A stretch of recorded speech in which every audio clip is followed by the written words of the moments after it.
Bueno, pues ya estamos grabando y vamos a comenzar el tema nuevo, pues con la pregunta que se planteó en el debate.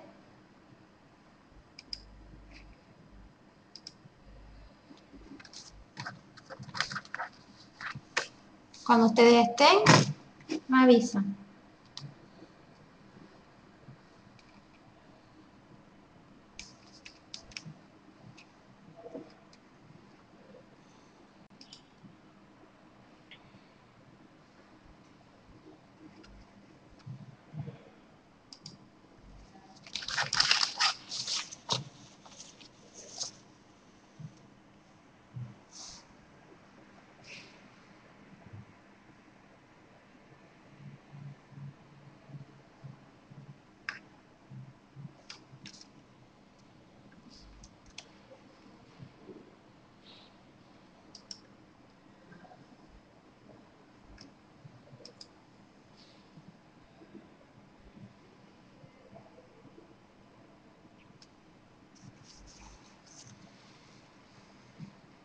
Y Daira no sé si puede, no, si puede llegar al foro. Está desde el móvil, ella puede acceder al foro.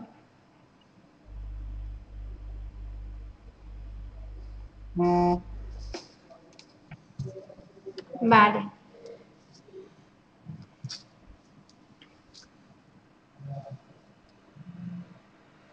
vale, ok. Pues entonces vamos a ver lo que han contestado Cristina y Cecilia.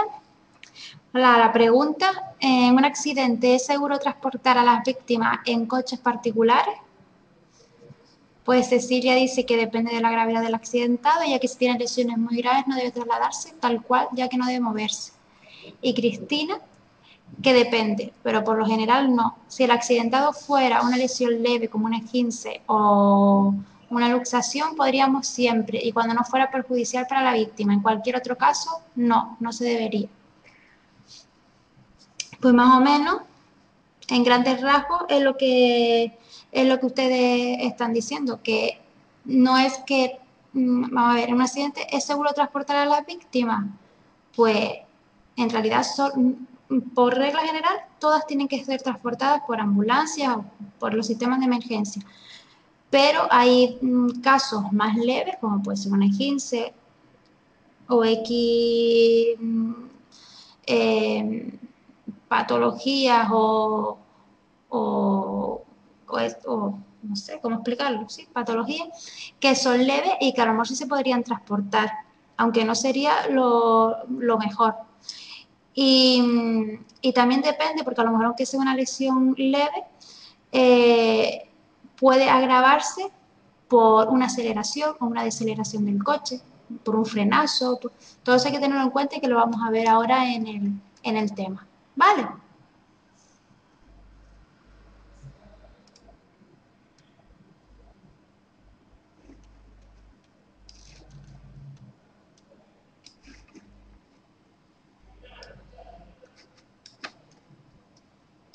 Bueno, pues el tema 9 son las técnicas de inmovilización y movilización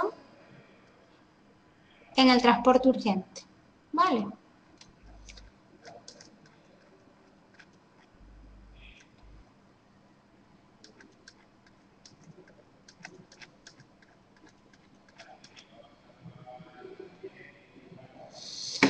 Las principales técnicas para el rescate, movilización e inmovilización de accidentados en condiciones de seguridad son de vital importancia la asistencia de primeros auxilios, porque la puesta en marcha de estas técnicas de forma inadecuada pueden complicar la situación de una víctima. O sea, que es de tal importancia porque de ello depende todo lo demás que vayamos a hacer. Y si, por decirlo mal y pronto, lo hacemos mal desde un principio, pues podemos agravar la situación de la víctima. Y a lo mejor algo que era leve, pues se puede complicar bastante.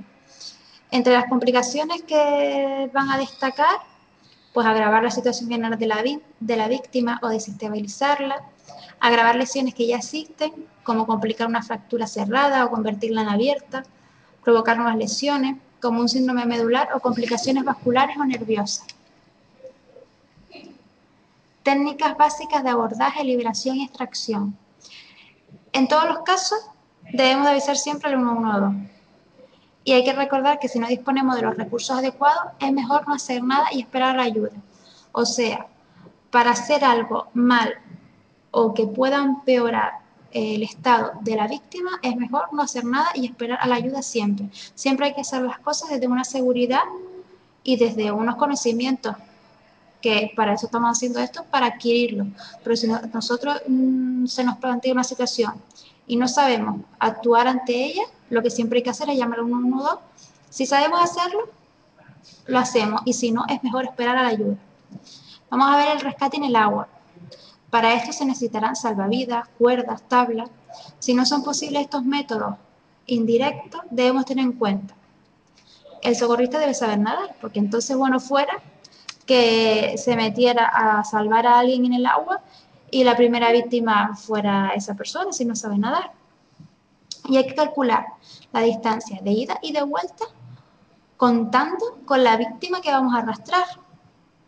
Es importante, porque si de nada nos vale que lleguemos al punto, pero que no podamos regresar. Vale, entonces hay que contar con que sepamos nadar y calcular la distancia de ida y de vuelta y que podamos volver con la víctima. Me cambiaron de aula y estoy un poquito aquí desubicada. La víctima, por regla general, va a tratar de agarrarnos en el agua, de agarrarnos claro, imagínate, si se está ahogando, va a intentar agarrarse a lo que pille para, para intentar estar fuera del agua. Y entonces eso pone en peligro el rescate y al rescatador. Por ello debemos conocer técnicas de aproximación e inmovilización de la persona en peligro. Si la persona está muy nerviosa, lo mejor es ir por detrás, por la espalda, y evitar que se dé la vuelta. Si no, siempre por delante. Y debemos, justo antes de llegar a la víctima, irla tranquilizando y explicándole estas cosas que estamos diciendo, porque es muy importante que no se nos abalance encima nos intente, y con la historia de salir hacia afuera nos hunda a nosotros y al final se ahogan los dos. Si una víctima nos atrapa, nos llega a coger y nos hunde y no nos permite hacer el rescate o nos pone en peligro, debemos sumergirnos.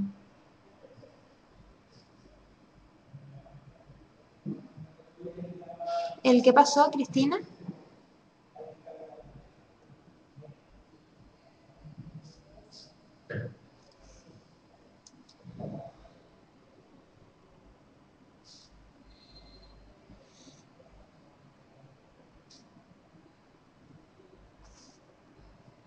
Ah, vale. Sí, esa es otra posibilidad, que en ese momento lo único que quiera es agarrarse a algo para salir. Pero hay que intentar tranquilizarlo de alguna manera, porque si no va a ser imposible, porque se nos va a balanzar y no nos va a dejar ayudar. Y eso, lo que le estaba diciendo, que si nos atrapa, debemos de sumergirnos y liberarnos, porque será más fácil soltarnos de esa manera, no por otra cosa. Después está el rescate en incendio. Ya hemos visto cositas de esto. Solo entraremos en un incendio si tenemos medidas de protección personal si disponemos de una vía de salida segura. Es importante, porque si vamos a entrar a ayudar a la gente, pero no vamos a tener una vía de salida y segura, pues va a haber una víctima más que vamos a ser nosotros. Nuestra actuación debe limitarse a las víctimas próximas a estas vías de salida y siempre que no haya riesgo para nosotros. Las más próximas a la salida y que no haya riesgo. Bueno, riesgo siempre va a haber, un mínimo riesgo, pero que no sea un riesgo pues grave o vital. La evacuación debe hacerse protegiéndonos a nosotros mismos y al accidentado con paños húmedos sobre la cara para evitar la aspiración de humo. Debemos agacharnos todo lo posible porque el humo tiende a permanecer en las zonas superiores. Entonces, entre el paño y permanecer en las zonas inferiores, pues vamos a poder estar mejor y hacer el rescate. Luego está el rescate en accidentes de tráfico. En los accidentes de tráfico suele ser frecuente que haya víctimas que queden atrapadas entre los restos del vehículo o que aún no estando atrapados debamos realizar maniobras de tracción para evitar lesiones en la columna. Y hay que adoptar una serie de precauciones. Limitar una zona de seguridad para evitar los peligros como atropellos, señalizando la zona del accidente. Como hemos visto desde un principio que desde el momento uno que empezamos a dar primeros auxilios, siempre primero es la zona de seguridad. Nos debemos de aproximar con precaución, a ser posible desde zonas desde las que tengamos una buena visibilidad y a favor del viento, porque si se liberan gases, humos o llamas, estaremos más protegidos. Si no es posible y nos resulta fácil el acceso, debemos quitar la llave del contacto del coche, claro. Si sabemos, haremos un triaje rápido de las víctimas para determinar su situación y establecer prioridades. ¿Se acuerdan que ya vimos en uno de los temas cómo era lo del triaje? Pues eso. Si alguna víctima está atrapada, solo actuaremos si podemos quitar fácilmente lo que la atrapa. Bajo ningún concepto deberemos tirar de él. ¿Vale?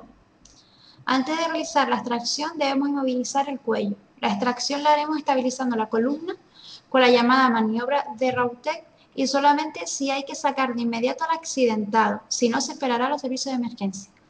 Un poquito más adelante veremos lo de la maniobra de Rautek.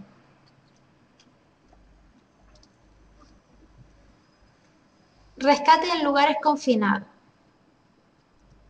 Con lugares confinados nos referimos a que están atrapados en agujeros de paredes, cabezas atrapadas entre rejas, caídas en pozos, lugares estrechos y angostos.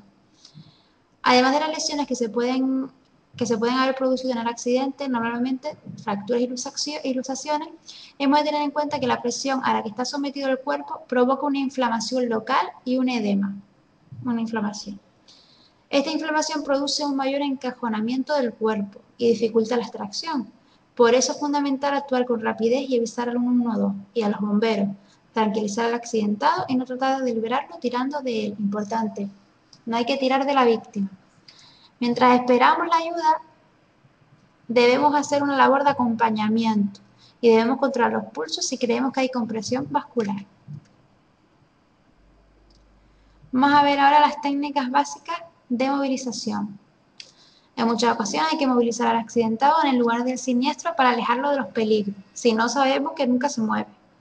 Nunca se mueve, solo cuando hay peligro. Y hay unas técnicas para movilizarlo en esos casos. Para poder aplicar las medidas de apoyo vital en las mejores condiciones o para trasladarlo a los lugares en los que prestamos los primeros auxilios con seguridad. La movilización debe tener en cuenta los siguientes factores: seguridad de la zona, estado del accidentado, medios disponibles, condiciones físicas del rescatador y número de rescatadores. Las distintas técnicas de movilización son las siguientes. Pues está la técnica de la cuchara, cuando solo se puede acceder a la víctima por un lado.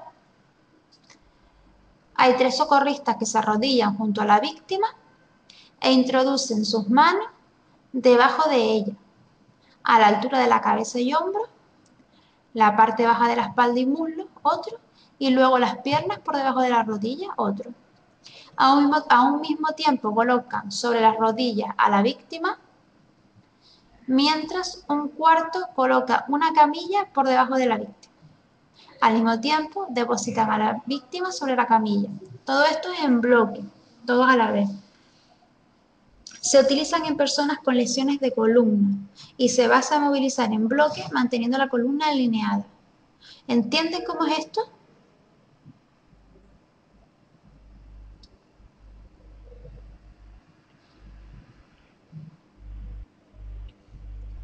Solo podemos acceder a la víctima por un lado. Hay 3 personas que se arrodillan junto a la víctima por ese lado e introducen sus manos debajo de ella por los cabeza hombres, por la parte baja de la espalda y muslo y después por debajo de las piernas, por debajo de las rodillas. Y a un mismo tiempo, sobre las rodillas, colocan sobre las rodillas a la víctima, mientras un cuarto coloca debajo de la camilla. ¿Vale? Y después se pone sobre la camilla a la víctima, todo a la vez para evitar lesiones de columna o porque tenemos sospechas de lesión y para no agravarla. Y alineado siempre. Bueno, no sé si aquí había un dibujo. Viene a ser este primero que vemos, ¿vale?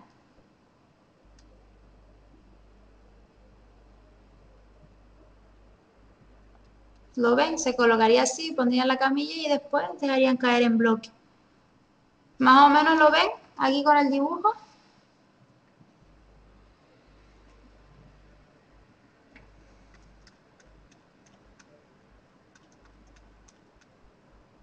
Sí.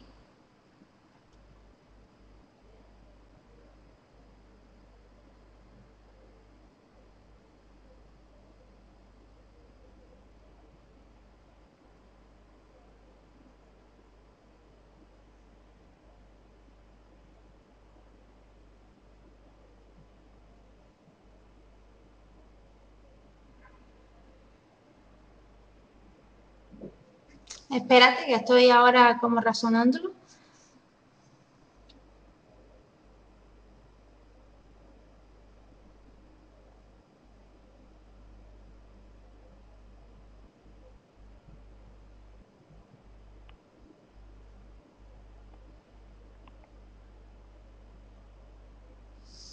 Vamos a ver una cosa.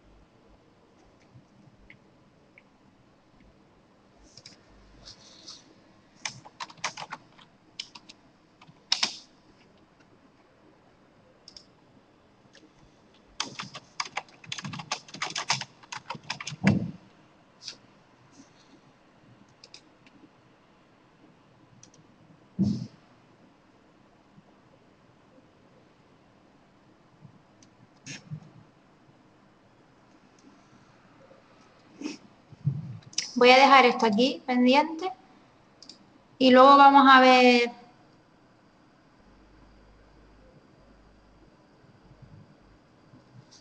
Sí, está un poquito así. Ahora lo vamos a dejar ahí pendiente para no parar la clase ahora para ver el vídeo. Y después vemos un vídeo a ver y afinamos y afinamos cómo es. ¿Vale?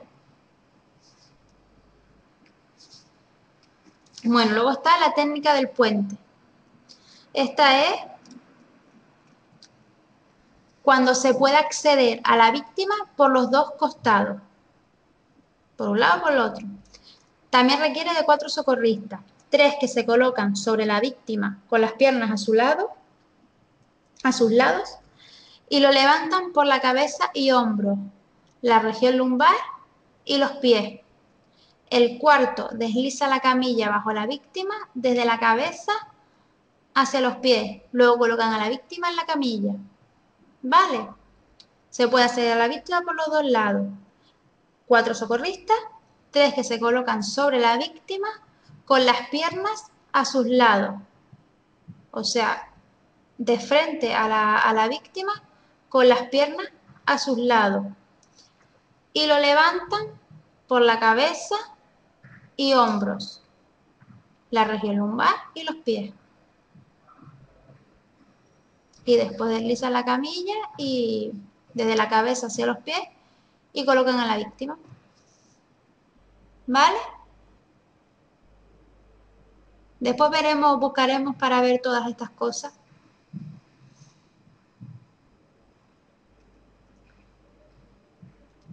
Maniobra de Rautek, que fue la que nombramos antes. Se utiliza para retirar a un accidentado del interior de un coche, protegiendo su columna vertebral al hacerlo. Si el accidentado tiene los pies enganchados al automóvil, al coche, se liberan en primer lugar. El socorrista se acerca a la víctima por un costado y lo toma por debajo de las axilas, sujetándole el brazo por la muñeca con una mano y con la otra el mentón, afirmando a la víctima contra su pecho. Muy lentamente extrae a la víctima del auto manteniéndole el tronco, la cabeza y el cuello en un solo bloque. Una vez que tiene a la víctima fuera del auto, la deposita sobre una camilla sobre el suelo. Esta maniobra solo se realiza cuando la permanencia de la víctima en el vehículo es un riesgo para su vida.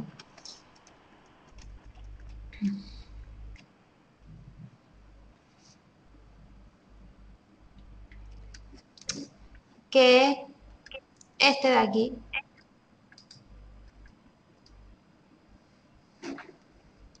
No sé si se ve. Le pone la mano por debajo de la axila y le sujeta por detrás y en el mentón y arrastra de él previamente. Los pies deben de fijarse que no estén encajonados en ningún sitio. Y después ve aquí un poco así como lo arrastra hacia afuera de una sola vez, de un bloque. Y ya luego se pondría en una camilla. Más o menos lo ven, después intentaremos ver mejor esto.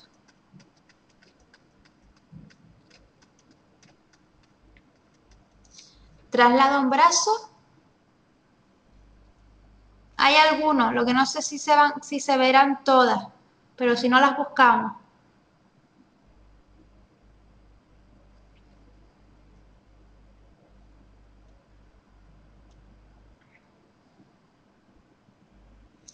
Traslada un brazo de carga.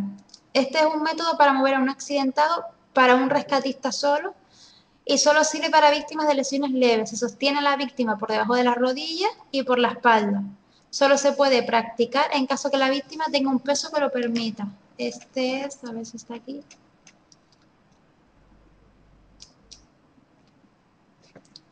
Por ejemplo, podría ser este de carga.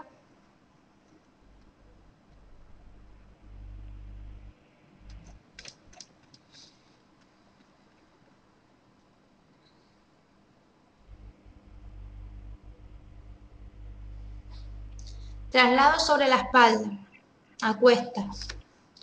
El socorrista carga a la víctima sobre su espalda, soportando el peso del mismo sobre su tronco. El que acabo yo de decirle es este. Es un método bastante fácil, pero sirve solo para víctimas de lesiones leves que estén conscientes. Requiere de la colaboración de la víctima. Arrastre de la víctima. Este método sirve para trasladar a víctimas pesadas o en sitios angostos o de difícil maniobrabilidad. Se puede arrastrar a las víctimas por las axilas, por los pies, con una manta o atando las muñecas de la víctima con un pañuelo y colgando sus brazos del cuello del socorrista, que se trasladará gateando a arcajadas de la víctima. O sea que de arrastre, como la palabra lo dice. Luego de soporte, se utilizan víctimas conscientes que pueden caminar con algo de ayuda. Consiste en pasar su brazo por detrás de nuestro cuello y agarrarle la mano. Pasamos nuestro otro brazo por su cintura y le ayudamos a caminar. Esta técnica se puede usar incluso si la víctima tiene una lesión en una pierna, esguince o fractura, porque se apoya en nosotros y puede caminar a salto, que sería pues este, por ejemplo, aquí ayudado de dos.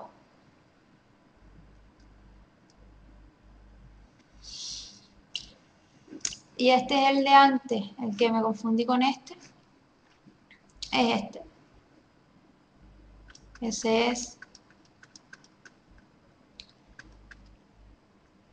el de brazo de carga y el otro era sobre la espalda.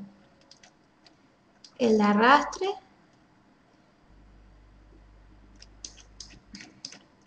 El de arrastre, como puede ser este, de aquí, que se ve que le está arrastrando. Vale.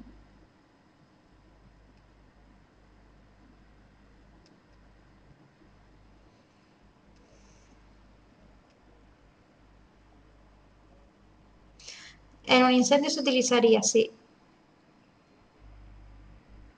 En un incendio, además, imagínate que a lo mejor un incendio donde hay llamas, donde hay bastante humo, que no vas a ver bien, entonces un poco es al tacto y no vas a poder estar haciendo tampoco, dependiendo, ¿no? Si es un incendio más grave. Entonces, otra forma de traslado, emplean una silla para trasladar a la víctima y se sujeta con un cinturón. También se puede hacer una silla con las manos, de 2 o 4 manos. A 4 manos consiste en cruzar las manos de un socorrista sobre los antebrazos de otro para formar un sillín en el que se sienta el accidentado, el tiempo que se sujeta colocando sus brazos sobre el cuello, al tiempo que se sujeta colocando sus brazos sobre el cuello de los socorristas. La técnica de 2 manos es un poco más inestable. Ambos socorristas se colocan frente a frente y se agarran de las muñecas. El accidentado se sienta sobre 2 de las manos y la otra sirven de apoyo dorsal. ¿Qué es esto?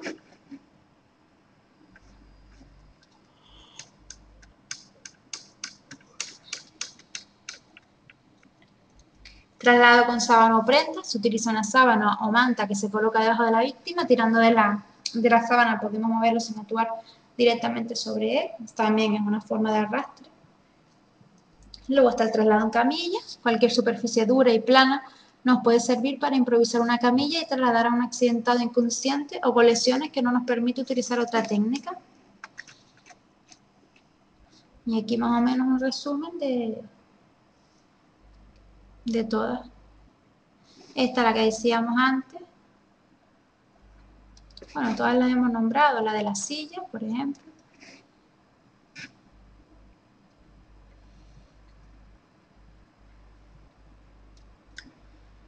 Los objetivos que se buscan al inmovilizar una parte o la totalidad del cuerpo de un herido son garantizar que las maniobras que practiquemos posteriormente, incluida la evacuación, se realicen en las mejores condiciones según su lesión.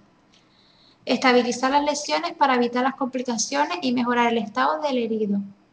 Con ello podemos conseguir ayudar a que disminuya el dolor, prevenir el shock al disminuir los sangrados, evitar complicaciones vasculares y nerviosas, tanto a nivel periférico como a nivel del encéfalo o la médula espinal, mejorar la comodidad del herido, organizar la atención y preparar traslados.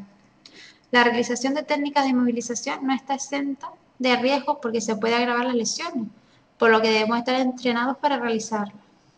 ¿Vale? Aunque siempre está la opción de que se puedan agravar las lesiones. La cosa es que se agraven haciendo las cosas bien por otros factores y no porque no sepamos.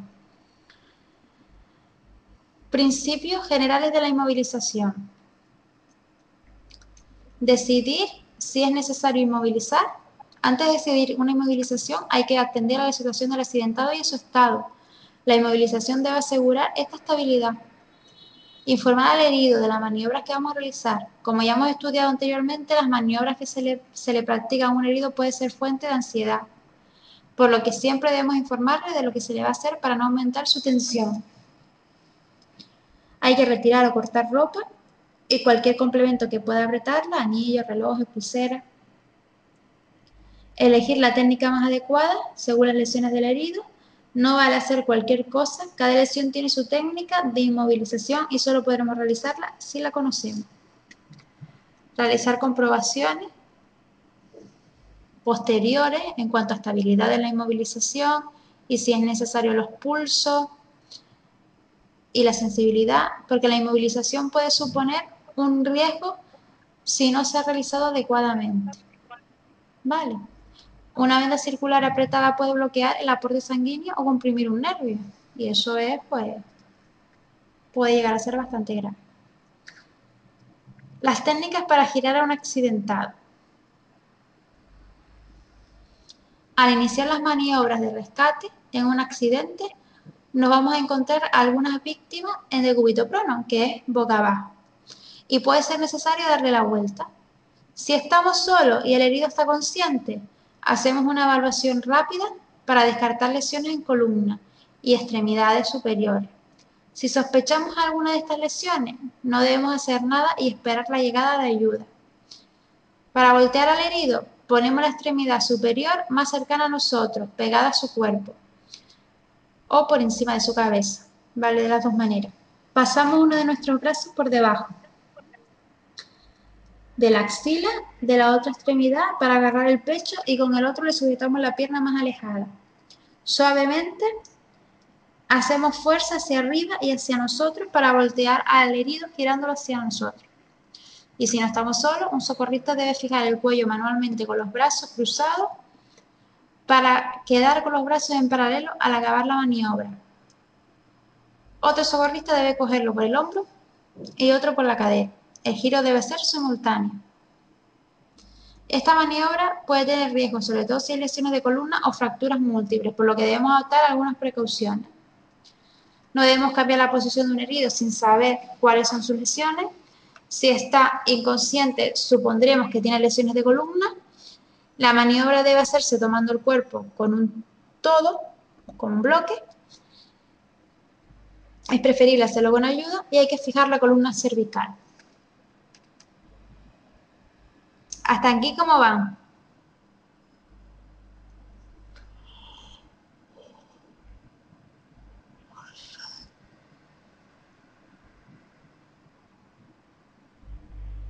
Sí, después lo vemos. Y este tema facilito. Es más pequeñito y no es complicado. Técnicas para quitar el casco a un accidentado. Se debe llevar a cabo entre dos socorristas siempre. Y siempre se va a hacer solo si sabemos hacerlo. Si no, no. Un socorrista se coloca la cabeza del herido y la agarra al cuello colocando las manos a ambos lados. Con el dedo pulgar asegurando la mandíbula y los otros dedos asegurando la nuca. Debe hacer una ligera tracción cervical. Otro socorrista suelta la brida mandibular o la corta si es necesario y agarra con una mano la nuca y con la otra la mandíbula. El primer socorrista tira despacio del casco deslizándolo por el suelo para no provocar movimiento del cuello y prestando especial atención al momento en que el casco queda libre porque puede caer la cabeza hacia atrás y agravar la situación. Para evitarlo, el socorrista que retira el casco debe sujetar la cabeza cuando nota que el casco está casi libre. Que hay un dibujo y le pone, vale, B, aquí ya quitándole, sujetándole la cabeza y el cuello. Técnicas básicas de inmovilización. Inmovilización de la columna. Collarín cervical. Es el método más eficaz para inmovilizar la columna cervical y se debe utilizar ante la más mínima sospecha de lesión cervical. Férulas o tablas espinales, utensilio rígido o flexible que se utiliza para inmovilizar partes del cuerpo. Las férulas espinales sirven para inmovilizar la columna y pueden ser cortas, que nos permiten inmovilizar la columna en personas sentadas, por ejemplo, antes de extraerlas de un coche, y largas para inmovilizaciones completas. Esto es una tabla espinal. Los métodos no convencionales. Si no se dispone de los utensilios adecuados para realizar la inmovilización de columna, se puede improvisar la inmovilización cervical.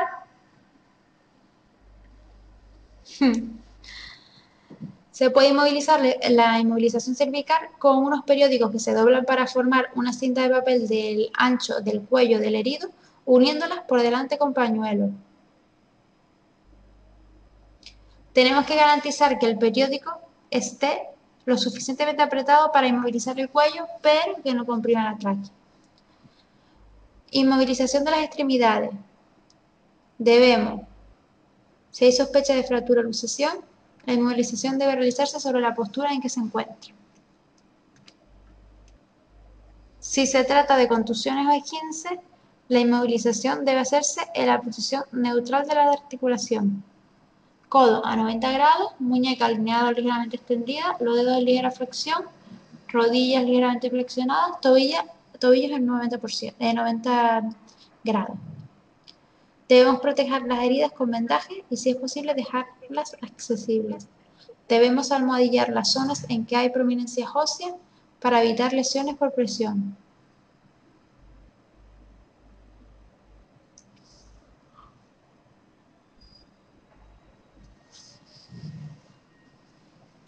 ¿Qué no entendiste, Cristina?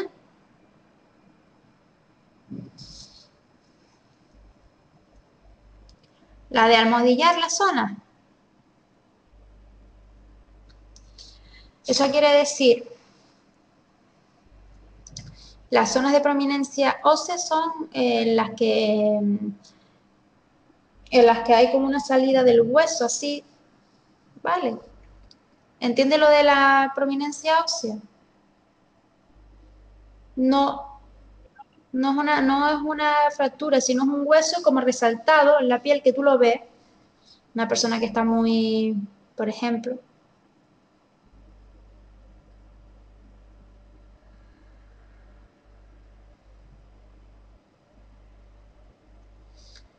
Entonces, esa zona se deben de almohadillar, eso quiere decir que pues, se deben de poner unas compresitas o unas gasitas o algún tipo de apósito que acolche esa zona, porque es una zona en la que se puede producir una lesión por presión, ¿vale?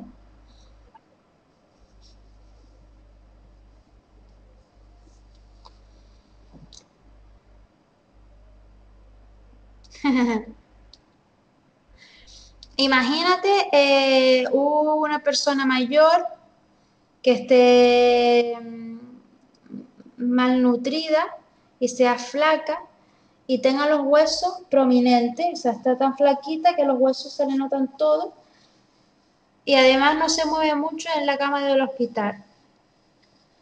Pues entre que no se mueve y lo poco que se mueve es fricción, porque es del roce puro con la cama para ir para abajo, ahí se puede producir una lesión por la presión de, ¿me entiendes? Se puede formar una úlcera ahí. Entonces, para evitar eso, sí, sí, podría ser. Entonces, para evitar eso, porque es una zona propensa, se almohadilla pues con gasas, con compresas.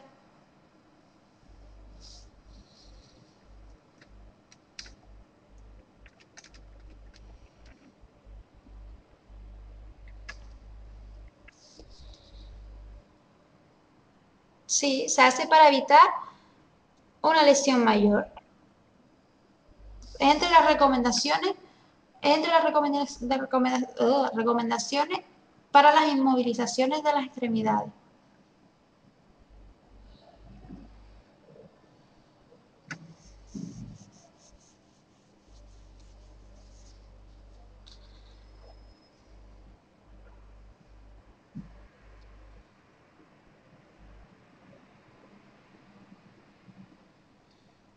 Si hay o sospechamos que puede haber fractura, hay que inmovilizar la articulación inmediatamente por encima y por debajo de la fractura, teniendo en cuenta que siempre debemos dejar a la vista los dedos para controlar la sensibilidad y el calor. Debemos controlar los pulsos y la sensibilidad. Los nudos que se hagan para asegurar la inmovilización los nudos que se hagan para asegurar la inmovilización no deben aplicarse directamente sobre la piel, sino sobre el sistema de sujeción.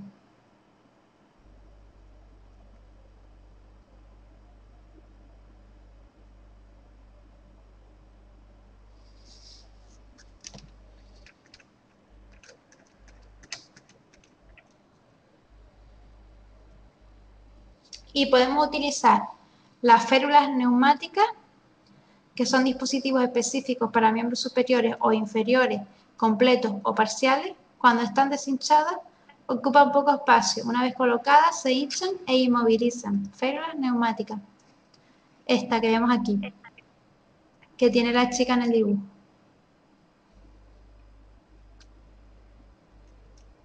Esto es una férula de vacío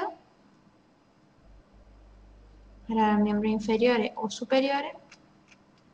Una férula de tracción. Esta le está traccionando con un peso o con lo que sea por aquí. Camilla de tijeras, que se ponen de un lado y de otro. Un colchón de vacío. Métodos no convencionales. Se puede improvisar sistemas utilizando tablas, palos, pañuelos.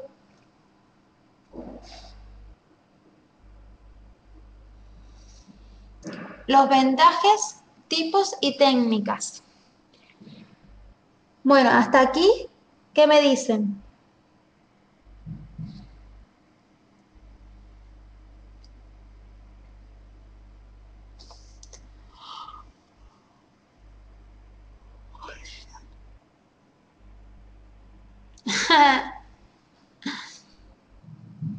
Estoy fatal. Estoy despierta bueno, estoy trabajando desde las 7:00 y estoy fatal. Estoy que cuando llegue no... Es que esta semana ha sido una semana un poquito entre el trabajo, preparar esto y otro curso que estoy haciendo. Estoy que no, que cuando llegue el fin de semana, que será cuando descanse. Pero sí, estoy fatal. Estoy bastante cansada. Sí, pero esta semana es que... es esta semana. Bueno, ¿y dónde estoy?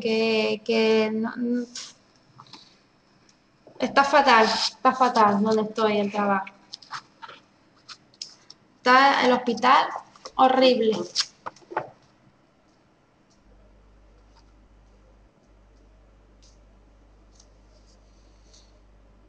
Sí, es que tenemos una sobrecarga importante.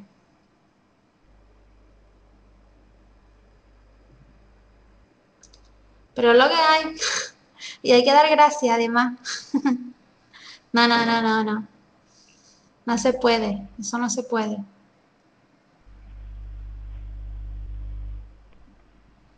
Bueno, vamos a seguir. Después veremos los vídeos, vamos a entenderlo mejor, porque no es lo mismo explicarlo así, meto la mano por aquí, la saco por allí, que verlo. A verlo se te queda.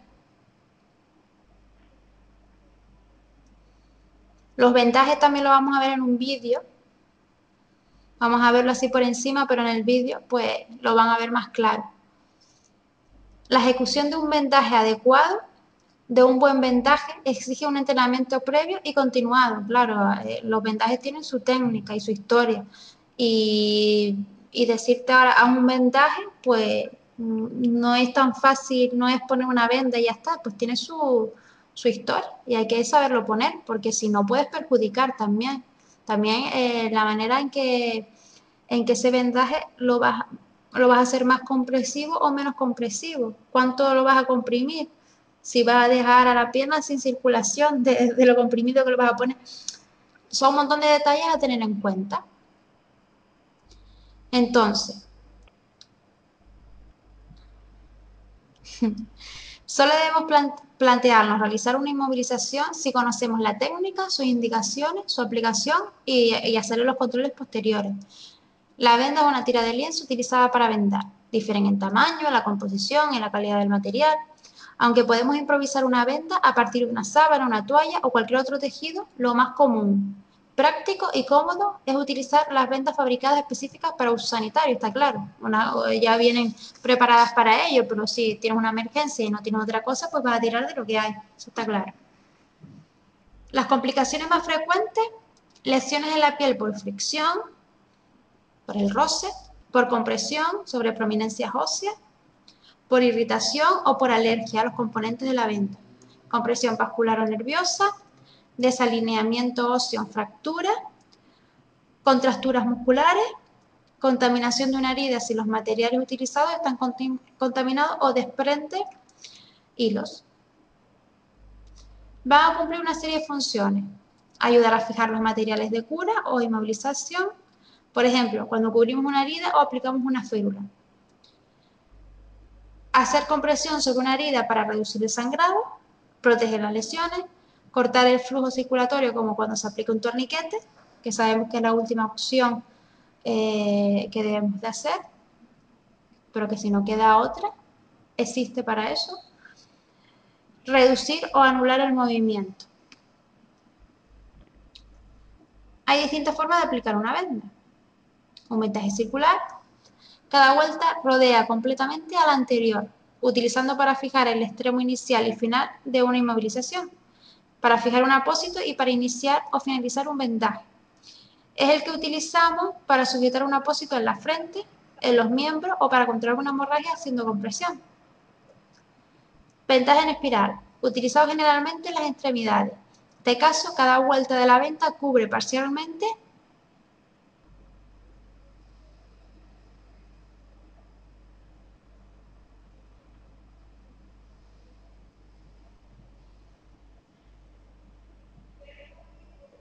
Me quedé así. Ahora después vemos el dibujo utilizando generalmente en las extremidades. En este caso, cada vuelta de la venda cubre parcialmente a la vuelta anterior y se sitúa algo oblicua al eje de la extremidad. Es fácil, después lo verán. Se suele emplear venda elástica porque se adapta mejor a la zona a vendar. Se debe iniciar el vendaje siempre de la parte más distal, de la más lejos, a la más proximal, de los dedos de los dedos al corazón. También vamos a ver vendajes cuando hagamos la clase práctica. Vendaje en espiral invertida o con doblez. Vendaje en 8. Vendaje en espiga. Vendaje de vuelta recurrente, que este se usa en las puntas de los dedos, en la cabeza y en muñones, que son los muñones es cuando hacen una amputación. Te puedes fijar el vendaje con una vuelta circular, se lleva el rollo hacia el extremo del dedo muñón y se vuelve hacia atrás. Se hace doble y se vuelve a la parte distal. Al final se fija con una vuelta circular. Esto lo vamos a ver ahora. Vendaje de miembros superiores.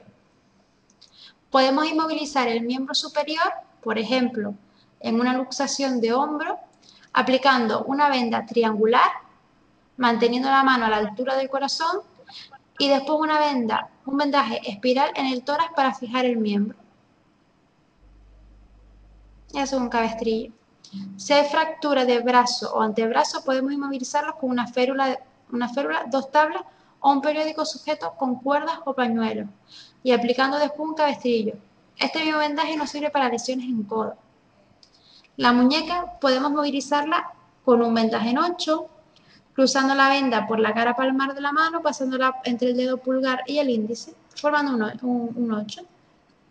Los dedos podemos inmovilizarlos con un vendaje circular, fijando el dedo lesionado con otro adyacente. O sea, lo fijamos el dedo, el que tiene la lesión con otro sano. Lo fijamos los dos. Vendaje de tórax y abdomen. Si hay lesiones torácicas hay que poner apósito sobre la herida y practicar un vendaje espiral. Es importante tener en cuenta las siguientes cuestiones. La posición de un herido torácico es semisentado para facilitar la respiración. En las heridas penetrantes, el apósito debe quedar libre en una esquina para permitir la salida de aire. En este caso no debemos aplicar vendaje espiral. En el caso de las heridas abiertas en el abdomen, basta con cubrirlas con un apósito húmedo. Si hay evisceración, que es una salida al exterior de las vísceras, no debemos de introducirla. Eso puede pasar puede pasar por un accidente o puede pasar por una intervención quirúrgica en una persona que es obesa y que los puntos pues se le abren pues porque no los aguanta, por la obesidad le tiran o por X más cosas que pueden ser, se le abren y salen las vísceras para afuera. Entonces como, uff, ¿y ahora qué? Pues las cubrimos con gasas húmedas y se avisaría al médico, se trasladaría al paciente, ¿no? Vendaje de miembros inferiores. En las lesiones de pelvis y cadera hay que inmovilizar todo el miembro inferior aplicando dos férulas o tablas. Una para la cara externa, que llegue hasta el tórax, y otra para la cara interna, en toda la extensión del miembro. Se puede fijar con vendas circulares, pañuelos o corbatas. Para las fracturas de muslo o piernas podemos utilizar el mismo método fijando en la fractura de fémur también la cadera. Para la rodilla podemos aplicar una férula posterior sujeta con un vendaje en 8. Lo mismo podemos hacer en el tobillo.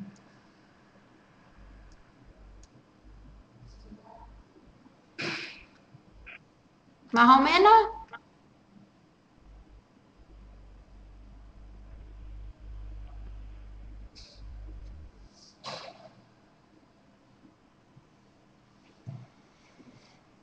o menos, les quedan algunas cositas claras o complicadas.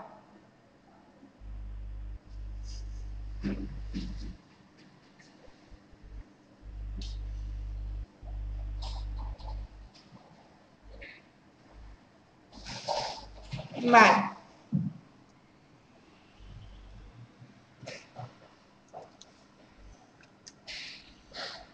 Bueno, el último punto que vamos a ver hoy es los conceptos básicos sobre la espera y el transporte.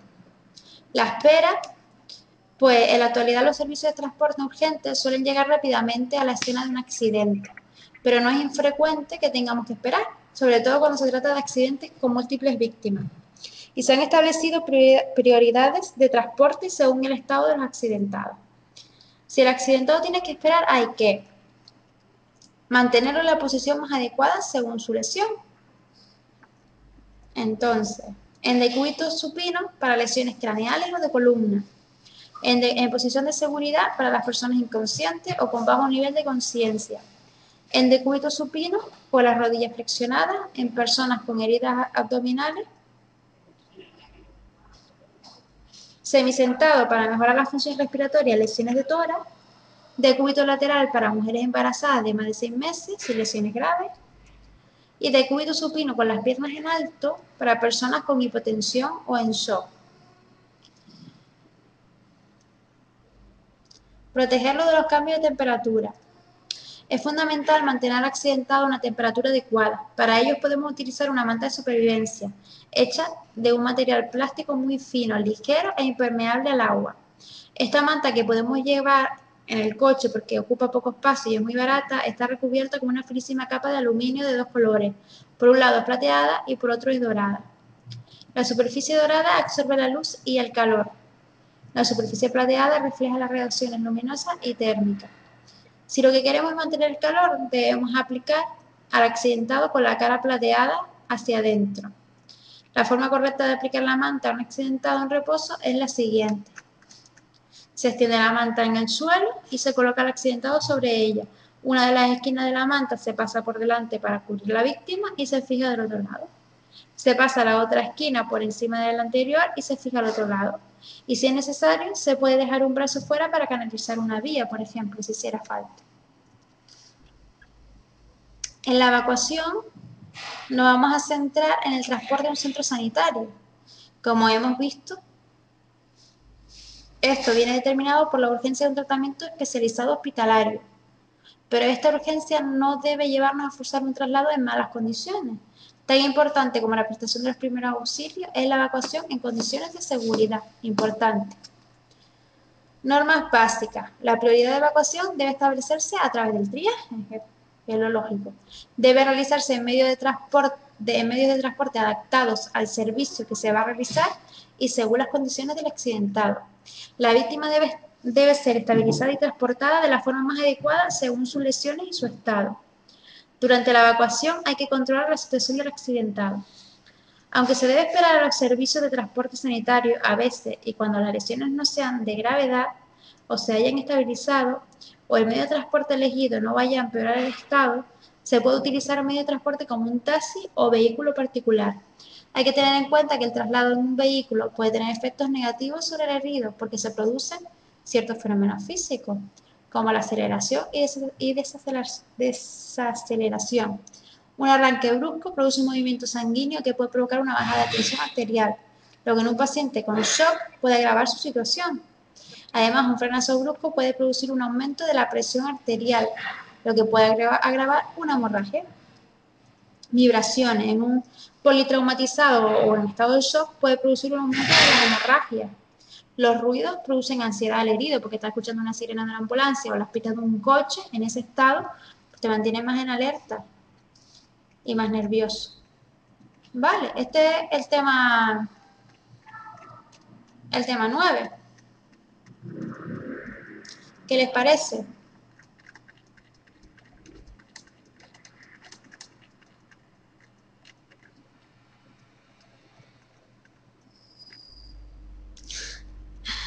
Corto pero intenso. Es cortito, pero desde que tengas 4 cosas claras desde que lo visualice, de que ahora visualice los distintos tipos de movilizaciones y los distintos tipos de vendajes, tiene poco más porque la última parte está como muy clara y la primera pues también. Vale, pues entonces ahora vamos a parar la grabación para ver un par de vídeos por lo menos el de vendaje es un poquito más larguillo. Y para, para afianzar los conceptos que hemos visto, para visualizarlo y para que se les quede mejor. Vale, así que voy a parar la grabación.